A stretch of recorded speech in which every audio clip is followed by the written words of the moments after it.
এই কনকনে পৌষ মাসের শীতে যদি খেজুর গাছের রস হয় কেমন হয় বলো তো? মন্দ হয় না কিন্তু।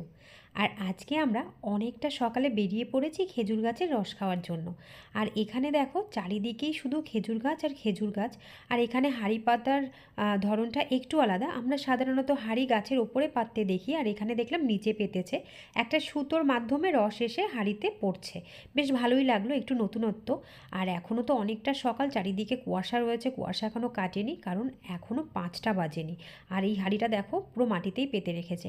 তারক আবার এখানে একটু সুতোর মাধ্যমে রস খাওয়ার চেষ্টা করছিল, আর একে একে হাঁড়িগুলো এখানে নামিয়ে রাখছে। আমরা কিন্তু রস নিয়ে বাড়িতেও চলে এসেছি, আর রসটা দেখো কতটা ভালো। আর আমি আজকে তৈরি করব একদম নির্ভেজাল নলেন গুড়। তো রসটাকে আমি খুব ভালো করে ফুটিয়ে নিয়েছি, আর খুব সুন্দর স্মেল বেরিয়েছে। আর নলেন গুড়টাও কিন্তু দুর্দান্ত তৈরি হয়েছে। এই হলো নলেন।